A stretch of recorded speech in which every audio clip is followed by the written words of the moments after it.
नमस्कार, उत्तराखंड की खास खबरें देख रहे हैं आप सब। मैं हूं आपके साथ साहिल केतने।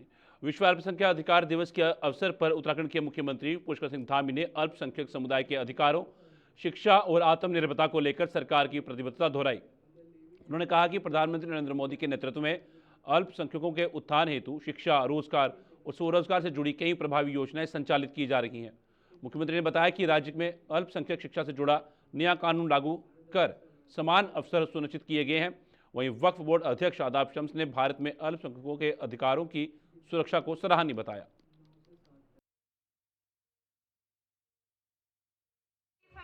विश्व अल्पसंख्यक अधिकार दिवस के अवसर में सबको बहुत बधाई देता हूँ, शुभकामनाएं देता हूँ। और भारत के अंदर आज हमारे प्रधानमंत्री आदरणीय नरेंद्र मोदी जी के नेतृत्व में अनेक काम अल्पसंख्यकों के अधिकारों के लिए किए जा रहे हैं, उनके उत्थान के लिए किए जा रहे हैं, उनको रोजगार से जोड़ने के लिए किए जा रहे हैं, उनके बच्चों को अच्छी शिक्षा संस्कार दोनों मिले, उसके लिए अनेक योजनाएं संचालित की जा रही हैं। अब्दुल कलाम योजना से लेकर हुनर योजना तक जो है उनको आज रोजगार के क्षेत्र में, प्रशिक्षण के क्षेत्र में, स्वरोजगार के क्षेत्र में आज आत्मनिर्भरता की ओर बढ़ा रहे हैं। राज्य के अंदर भी हमने अल्पसंख्यकों के लिए अल्पसंख्यक शिक्षा में नया कानून लाकर सभी को एक समान रूप से उस कानून के अंदर लाकर सभी को लाभ मिले, सभी उस कानून के अंदर आच्छादित हों, सभी उसका लाभ उठाकर आगे बढ़ें। हम नया कानून उसमें लेकर आए हैं। अल्पसंख्यक विकास निधि भी हमने बनाई है, उसके अंतर्गत भी हम अनेक क्षेत्रों के विकास को आगे बढ़ाने का काम कर रहे हैं। और हमारा प्रयास है सभी मिलकर हमारे राज्य के अंदर सभी समाज आगे बढ़े। हमने समान नागरिक संहिता का कानून भी लागू किया है, जो हमारे अल्पसंख्यक बहनों के लिए निश्चित रूप से उनको तमाम कुप्रथाओं से मुक्ति दिलाने का भी काम करेगा। जो वक्फ अमेंडमेंट एक्ट आया था उसमें बिल्कुल स्पष्ट कर दिया गया था कि हम नई उम्मीद की किरण देश के यशस्वी प्रधानमंत्री माननीय मोदी जी ने जगाई थी। और उस उम्मीद पर मैं ये कह सकता हूं कि उम्मीद पोर्टल पर रजिस्ट्रेशन का समय दिया गया। जो लोग विरोध कर रहे थे उन्होंने मना किया कि पोर्टल पे विरोध नहीं दर्ज नहीं किया जाएगा। 4.5 महीने बाद उन्हें अपनी गलती का एहसास हुआ और फिर वक्फ संपत्तियां दर्ज की गई। लेकिन वक्फ संपत्तियां दर्ज करने के साथ साथ उसकी जो तादाद दर्ज होनी चाहिए थी उतनी दर्ज नहीं हो पाई, उसकी संख्या कम रह गई। तो मैं ये कह सकता हूं अब दोबारा हमने जो ट्रिब्यूनल हैं दो, क्योंकि सर्वोच्च न्यायालय ने कहा था कि अपने अपने स्टेट के ट्रिब्यूनल में जाइए, तो वक्फ बोर्ड उत्तराखंड भी अपने ट्रिब्यूनल में गया है। गढ़वाल से 6 फरवरी का समय बढ़ के मिला है और कुमाऊं से 15 मार्च तक का समय मिला है। तो हम इन दोनों चीजों को लेके दिल्ली जा रहे हैं और हमें उम्मीद है कि जल्दी पोर्टल खुल जाएगा, लोग अपनी संपत्तियों को दर्ज करा पाएंगे। जो लोग वक्फ की संपत्तियों को जानबूझ के वक्त पर दर्ज नहीं कराएंगे, हम अनुरोध कर रहे हैं पहले तो कि सब दर्ज कराइए, लेकिन जो दर्ज नहीं कराएंगे उन्हें हम वक्फ माफिया की श्रेणी में लेंगे। उनको जो गलत तरीके से इंक्रोचर बैठे हैं, जो वक्फ की संपत्ति पर अवैध कब्जेदार बैठे हैं, जो वक्फ को अपनी बपौती समझते हैं। वक्फ गरीबों का, यतीमों का, मिस्कीनों का हक है। इस हक को मारने वालों को हम किसी कीमत पर छोड़ने वाले नहीं हैं। ये धाकर धामी की सरकार है, ये धुआं निकालने में देर नहीं करेगी। इसलिए मेरा अनुरोध है तमाम ईमानदार लोगों से, जो वक्फ को लिए काम करना चाहते हैं, जो वक्फ के प्रति ईमानदार हैं, वो अपनी संपत्तियों को वक्फ में दर्ज करा दें, और नहीं तो गंभीर परिणाम भुगतने के लिए तैयार हैं।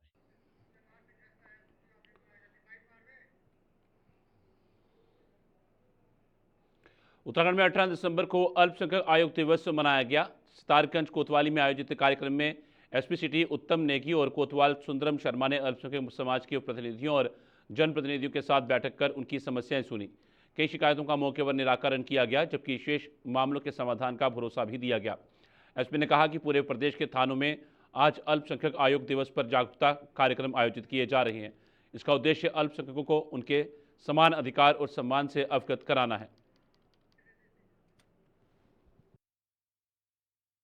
आज 18 दिसंबर 2025 सितारगंज कोतवाली में अल्पसंख्यक आयोग मनाया गया, जो कि मुझे लगता है आज पहली बार मनाया गया। और जो अल्पसंख्यक जगहों पर जो कुछ काम नहीं हो पा रहे थे, उनको काम लेकर समस्या रखी गई और आश्वासन थाने की ओर से दिया गया है कि वो उनको पूरा करा जाएगा। जो छोटी मोटी समस्याएं आ रही थी, वो आज हमारे कोतवाल साहब ने उसको सुना भी और उनको कहीं ना कहीं पूरा करने का आश्वासन दिया है। और मुझे ये उम्मीद है कि पूरा होगा भी। पूरे राज्य में ये अल्पसंख्यक आयोग अल्पसंख्यक जागरूकता दिवस आज मनाया जा रहा है। तो थानों में सभी थानों में जनपद के ये प्रोग्राम कराया जा रहा है। उद्देश्य इसका यही है कि अल्पसंख्यकों को अपने अधिकारों के प्रति जागरूकता करना और उन्हें विश्वास दिलाना कि सभी के साथ समान व्यवहार किया जाता है और सभी के समान अधिकार हैं। इसके संविधान में पहले से ही सारी चीज़ें हैं कि किसी के खिलाफ मतलब बहुसंख्यक अल्पसंख्यक। नगर निगम क्षेत्र में खतरनाक और आक्रामक नस्ल के श्रावणों को लेकर सख्ती की तैयारी शुरू कर दी गई है। नगर आयुक्त नमामि बंसल ने बताया कि बोर्ड बैठक के निर्णय और माननीय सुप्रीम कोर्ट के निर्देशों के अनुपालन में श्रावण पालन को लेकर स्पष्ट नियमावली तय की जा रही है। विशेष रूप से खतरनाक विदेशी नस्लों पर कड़े प्रावधान लागू होंगे। श्रावण स्वामियों के लिए सुरक्षा मानकों को लेकर प्रारंभिक अधिसूचना जारी कर दी गई है, जिस पर आपत्तियों और सुझाव मांगे गए हैं। नियमों का उल्लंघन करने वालों पर सख्त कार्रवाई की जाएगी।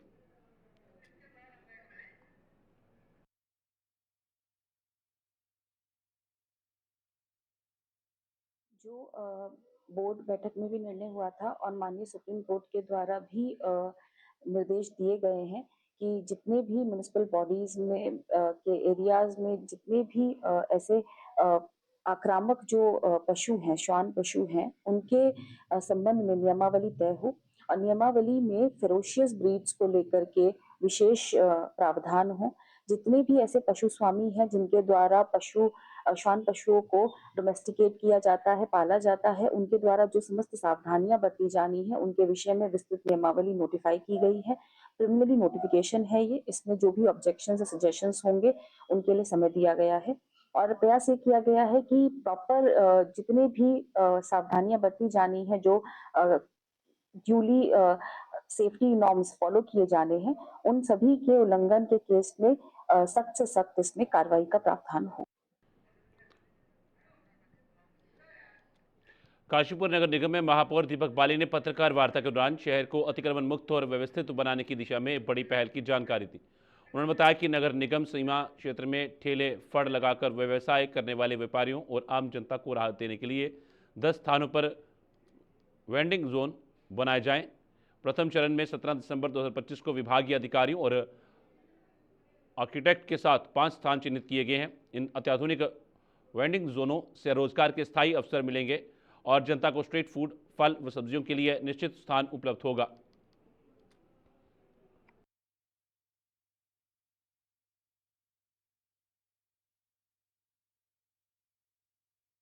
हमने 5 करे हैं, अभी 5 हम और, जिससे कि शहर के हर तरफ की लोगों को ये सुविधा पहुंच सके।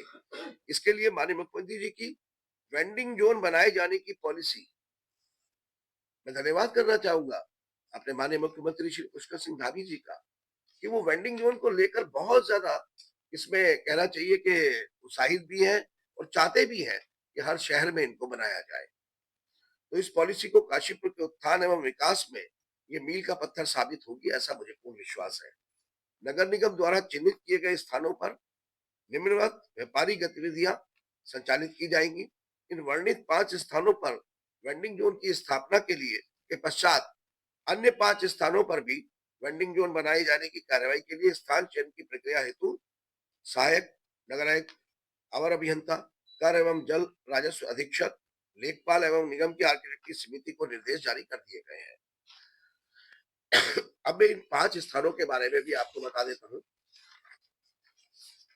गिरिताल के पीछे जो सिंचाई विभाग द्वारा बनाया गया बाईपास है, गिरिताल के बैक साइड में, तो जो गिरिताल के बैक साइड में लगभग वो 500 मीटर का आसपास का एरिया आ रहा है, 500 मीटर से थोड़ा ज्यादा ही है।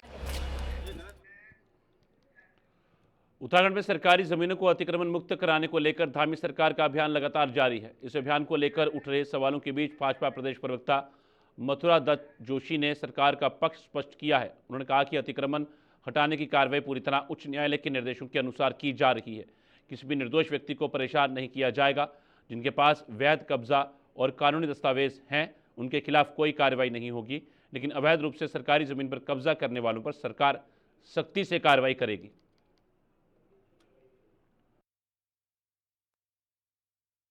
अतिक्रमण के मामले में माननीय उच्च न्यायालय के निर्देशानुसार कार्रवाई हो रही है और किसी भी निर्दोष को नहीं परेशान किया जाएगा। अगर किसी का जेन्युइन कब्जा होगा, वैध कब्जा होगा या वैध कागजात उस पर होंगे तो निश्चित रूप से उसको परेशान नहीं किया जाएगा।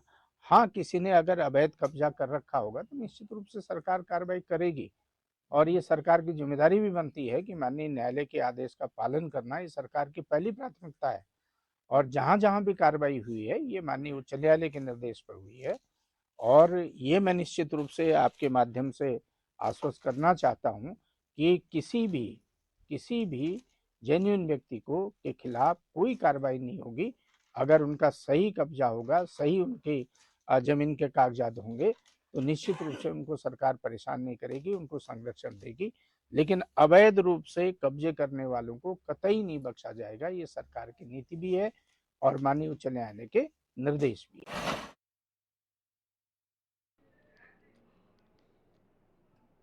लालकुआं विधानसभा में स्वास्थ्य सेवाओं की बदहाली को लेकर सियासत गर्मा गई है। कांग्रेस युवा नेता एवं किसान कांग्रेस के प्रदेश सचिव हेमवती नंदन दुर्गापाल ने डबल इंजन भाजपा सरकार पर निशाना साधते हुए कहा कि क्षेत्र की स्वास्थ्य व्यवस्था पूरी तरह चरमरा चुकी है। उन्होंने आरोप लगाया कि सरकारी अस्पतालों में डॉक्टरों और सुविधाओं का अभाव है।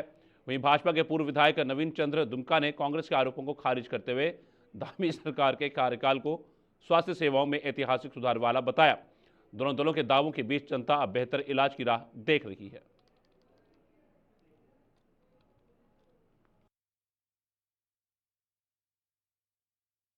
स्वास्थ्य सेवाएं तो हमारे विधानसभा में बदहाल हैं।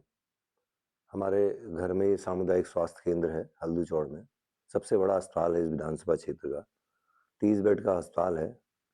उसमें मानक के अनुसार डॉक्टर नहीं है, रेडियोलॉजिस्ट नहीं है, मशीनें हैं लेकिन अल्ट्रासाउंड और एक्सरे हो नहीं रहे हैं। अब हफ्ते में एक दिन होता है तो क्या कोई पेशेंट कोई इमरजेंसी होगी तो क्या वो एक हफ्ते का इंतजार करेगा? ऐसी स्थिति लालकुआं की है, वहां भी नहीं है। ऐसी स्थिति बिंदुखत्ता की है। तो जिस सरकार को अपनी जनता के स्वास्थ्य का ही हालचाल लेने की फुर्सत नहीं है तो क्या उम्मीद करें उनसे?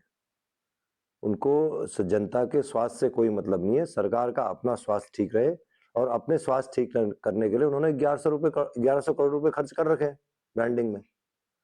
तो ये सरकार कागजों में और मीडिया में और यूनिपोलो में और इन चीजों में ज्यादा दिखती है, लेकिन धरातल पे इस सरकार का कामकाज नहीं दिखता है।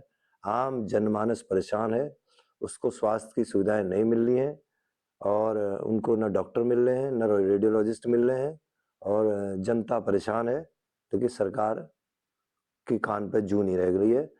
और अगर यही स्थिति रही, अगर ये नहीं जीते तो हम शीघ्र ही पार्टी जो है, कांग्रेस पार्टी जो है, इसके लिए आंदोलन करेगी स्वास्थ्य सेवाओं को दुरुस्त करने के लिए। देखिए, जब भाजपा की सरकार बनी थी तब से स्वास्थ्य सेवाओं में बहुत प्रगति हुई है, बहुत ज़्यादा डॉक्टरों की नियुक्ति हुई है और दूरस्थ क्षेत्रों में भी डॉक्टरों को भेजा गया है। यह सरकार का एक प्रयास है, लेकिन ये बात भी सही है कि विशेषज्ञ डॉक्टर अभी भी पर्याप्त संख्या में उपलब्ध नहीं है। कहीं कहीं पर टेक्नीशियन नहीं है, कहीं पर जो फार्मासिस्ट की पोस्ट हैं वे नहीं है, क्योंकि उनकी सामान्यतः सभी जगह कमी है। और एक बात ये भी है कि निजी चिकित्सालय जितने अधिक खुलेंगे, लोकल में सेवा का अवसर मिलने के कारण बहुत सारे टेक्नीशियन, फार्मासिस्ट दूरस्थ में सरकारी सेवा की बजाय उनकी ओर आकर्षित होते हैं। कमियां हैं, लेकिन सरकार की प्रगति उत्साहजनक है। डॉक्टरों की नियुक्ति हुई है, दवाइयाँ मिल रही हैं, सारी जांचें फ्री में हो रही हैं और व्हाट्सएप से आदमी के मोबाइल तक पहुंच रही हैं। ये सरकार का एक सकारात्मक कदम है। बाकी आलोचना करना लोगों का अधिकार है और करते रहते हैं। उत्तराखंड को भ्रष्टाचार मुक्त प्रदेश बनाने के दावों के बीच परिवहन विभाग में बड़े पैमाने पर टैक्स चोरी के गंभीर आरोप सामने आए हैं।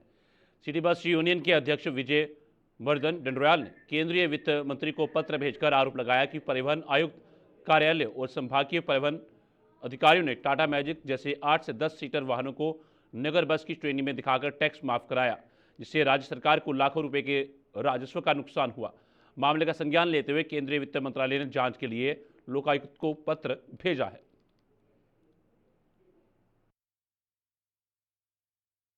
इसमें तो हमारा ये कहने का है कि आप ये देखो कि मैं कई बार प्रदेश के जो यशस्वी मुख्यमंत्री हैं उनको मेरे द्वारा जो कई बार शिकायत भेजी गई, तो आप इसमें देखोगे कि कम से कम 7 से 8 शिकायतें जो हैं वो मुख्यमंत्री कार्यालय से जो विभाग पे आई है। लेकिन दुर्भाग्य क्या है कि जिस विभाग की शिकायत रहती है उस विभाग के अधिकारी उस शिकायत को अनुसरण करते हैं कि भाई उसमें किस अधिकारी के खिलाफ जांच होनी है।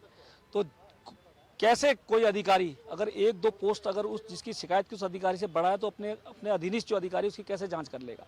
हमने बार बार कहा है या तो इसमें जो है प्रदेश की जो SIT है या विजिलेंस उससे जांच कराई जाए, लेकिन उसका कोई नतीजा नहीं निकला। आप देखोगे तो मेरी कम से कम 8 से 10 जो जांचें हैं वो अभी भी देखो पेंडिंग पड़ी हुई है, जो मुख्यमंत्री कार्यालय से गई है। ये आप देखोगे इस चीज़ को। आप उसके बाद मुझे मजबूर होकर आप ये देखोगे कि इस प्रदेश के अंदर कितना बड़ा भ्रष्टाचार है कि हम उसकी शिकायत किस पे करें, क्योंकि हमारे यहाँ एक तो परिवहन मंत्री नहीं है। हमारे यहाँ अगर परिवहन मंत्री जी होते तो हम उनको जाके खुद स्वयं बताते कि किस तरीके से यहाँ पर जो है भ्रष्टाचार हो रहा है, लेकिन वहाँ पर परिवहन मंत्री माननीय मुख्यमंत्री के पास में है, तो कहीं ना कहीं जो है इसमें बड़ी दिक्कतों का सामना करना पड़ रहा है। आप ये देखोगे कि ये एक छोटी गाड़ी, एक ये सिटी बस है और बगल में आप देखोगे छोटी गाड़ी है, ये तिरपाल लगी हुई गाड़ी है, कपड़े की तिरपाल लगी हुई इसमें आधी बॉडी में। और आप ये देखोगे इसको इन्होंने नगर बस बना के और इसका जो टैक्स माफ़ किया है, जबकि हमारे को जो सरकार ने 2022 में शासन ने अधिसूचना जारी करी थी उसमें सिर्फ लिखा हुआ था कि अनन्य रूप से, अनन्य का मतलब एकमात्र रूप से जो है नगर बसों का जो है टैक्स माफ़ किया जाएगा। लेकिन इन्होंने क्या किया कि टाटा मैजिक को भी नगर बस की छेड़ी में दिखाकर लाखों रुपए का जो है राजस्व की सरकार को हानि करी है इस अधिकारियों द्वारा। मैंने अब बड़ी उसमें होके शुभ होके मेरे द्वारा वित्त मंत्रालय भारत सरकार को शिकायत की गई, जिसमें वित्त मंत्रालय भारत सरकार ने खुद संज्ञान लेके इसमें लोकायुक्त को कहा है कि लोकायुक्त में जांच करे। लेकिन दुर्भाग्य क्या है कि इस प्रदेश में 2013 से कोई लोकायुक्त ही नहीं है। उत्तराखंड के जागर सम्राट प्रीतम भरतवान ने प्रेस वार्ता में अपनी आगामी यूरोप यात्रा की जानकारी दी। उन्होंने बताया कि 24 दिसंबर को वे विदेश में और 28 दिसंबर को स्विट्जरलैंड में सांस्कृतिक कार्यक्रम आयोजित करेंगे। इस कार्यक्रम का आयोजन उत्तराखंड ग्रुप ऑफ नॉर्वे द्वारा किया जा रहा है।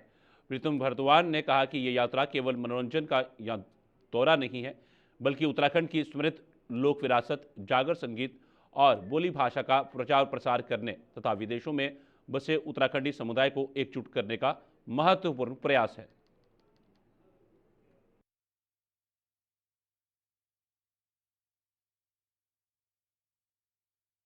मुझे बहुत हर्ष हो रहा है आपको ये बात साझा करने में। बहुत खुशी की बात है कि यूरोप का एक बहुत खूबसूरत देश नॉर्वे में हम लोग 24 दिसंबर के कार्यक्रम के लिए प्रस्थान कर रहे हैं। और 24 दिसंबर को हमारा बैर के एक स्थान है वहाँ पे ओस्लो में, और नॉर्वे की जो राजधानी है वहाँ पे हमारा कार्यक्रम होना है। उत्तराखंड ग्रुप ऑफ नॉर्वे जो हमारे प्रवासी भाई बहन वहाँ पर हैं उनके द्वारा ये कार्यक्रम आयोजित है और हम अपना सौभाग्य समझते हैं उनके बीच में पहुँचना। हमारी जो कार्यक्रम की थीम है वो ये है कि हमारा उत्तराखंड देवभूमि, हमारी ये देवभूमि है। इस टूर को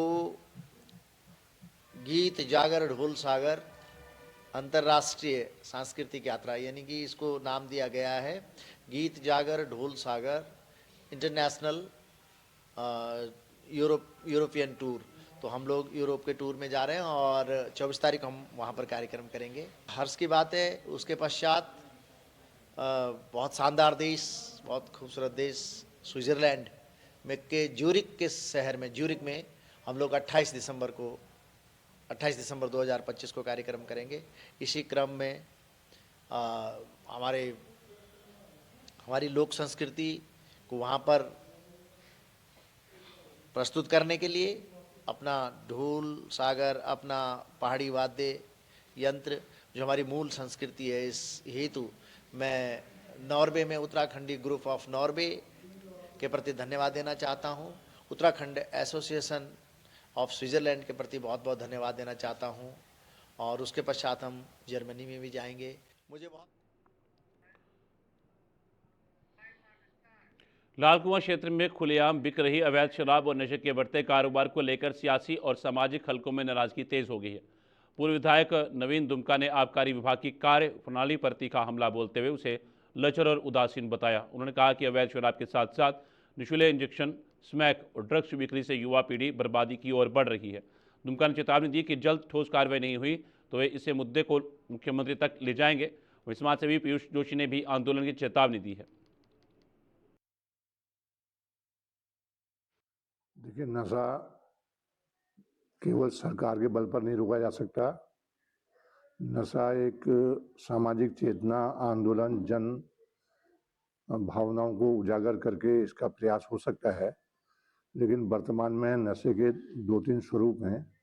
एक तो इंजेक्शन वाला या जो ड्रग्स वाला है नशा, जिसका स्रोत उत्तराखंड से बाहर है और ला करके यहाँ पर बेचा जाता है। उसके हैंडलर कभी पकड़े जाते हैं और हैंडलर को पकड़ना बड़ा कठिन काम भी है। दूसरा नशा जो बिंदुखत्ता क्षेत्र आसपास, लालकुआ के आसपास, हमारे गोला के क्षेत्र गांव में है, वह है अवैध शराब का धंधा। अवैध शराब निश्चित रूप से आ रही है थैलियों वाली और बिक रही है। उसका एक दूसरा स्वरूप और भी है, वैध शराब का अवैध तरीके से बिकना। आज आम आदमी के मन में धारणा है कि कहीं पर भी किसी भी स्थान पर शराब की डिलीवरी हो सकती है, लाई जा सकती है, दी जा सकती है। तो ये अवैध शराब, वैध शराब का अवैध तरीके से बिकना और ये बाहर से नशा आगे बिकना, ये हमारे क्षेत्र की प्रमुख सामाजिक समस्या है। सरकार समय समय पर कोशिश करती है। अगर हम पुलिस का आंकड़ा देखें तो वो हमको गिनवा देंगे कि इतने लोग पकड़े, इतने लोग पकड़े, इतने लोग पकड़े। लेकिन ये सब फिर भी हो रहा है, इसमें कोई शक नहीं है। आबकारी विभाग की तो अत्यंत हास्यास्पद एक बोर्ड है जिसमें लिखा है शराब पीना स्वास्थ्य के लिए खराब है और नीचे से एक एरो बना हुआ है कि शराब भट्टी इधर को है। शराब के अलावा लालकुआ विधानसभा में आज देखिए आप, शराब की होम डिलीवरी की जा रही है। पक्की शराब की भी और कच्ची शराब की भी जो भट्टियों में मिलती है, वो आपको घर पे 10 रुपये अतिरिक्त शुल्क देने पर वो आपके घर पे ही उपलब्ध हो जा रही है। तो ये बड़ा गंभीर प्रश्न है। और शराब के अलावा जो स्मैक और चरस बेचना शुरू हुआ है लालकुआ में, लगातार शराब, स्मैक और चरस के आतंक से कई लोगों की यहाँ पर जानें जा चुकी हैं। तो निश्चित तौर पर एसएसपी जो मंजुनाथ टीसी हैं, उनसे भी हमने निवेदन करा था कि लालकुआ में जो 10-10, 15-15 साल से आपने कांस्टेबल और बाकी लोग बैठाए हुए हैं, इनको तत्काल यहाँ से हटाइए। उन्होंने नहीं हटाया है तो निश्चित तौर पर हमें ये लग रहा है कि कहीं ना कहीं ये सांठगांठ का विषय हो सकता है कि नीचे से लेकर ऊपर तक पूरा सिस्टम ही कहीं मिला ना हो। तो अगर एक बार डीएम साहब के पास भी इसको लेके जाएंगे, फिर अगर नहीं होगा तो 21 को एक बड़ी बैठक हम लोगों ने रखी है। उसके बाद फिर इसमें लालकुआ तहसील में हम लोग धरना प्रदर्शन और आमरण अनशन करेंगे। देखिए, आबकारी विभाग तो मुझे लगता है कि सोया हुआ है। आबकारी विभाग के अलावा जो पुलिस की एक एनडीपीएस की टीम होती है जो चरस और इन चीज़ों पर और मादक पदार्थों की तस्करी पर काम करता है, तो वो एनडीपीएस वाली टीम भी सोई है। और ये जो यहाँ पर आबकारी विभाग की टीम है, वो तो है या नहीं है, उस पर मुख्यमंत्री जी को विचार करना चाहिए। नहीं तो नाम बदलने का एक प्रकरण चल ही रहा है। इनका भी नाम नशा विरोधी की जगह नशा सहयोगी इनको बना दिया जाए। अगर ये लोग इस पे कार्रवाई नहीं करते हैं, जो लालकुआ में अवैध नशा बढ़ रहा है, तो निश्चित तौर पर इस बार जो है, जो यहाँ के जितने भी अधिकारी हैं जिम्मेदार, उन सभी को हटाने की हम मांग करेंगे और बड़ा आंदोलन। उत्तराखंड खास खबर में फिलहाल इतना ही। दीजिए इजाजत, नमस्कार।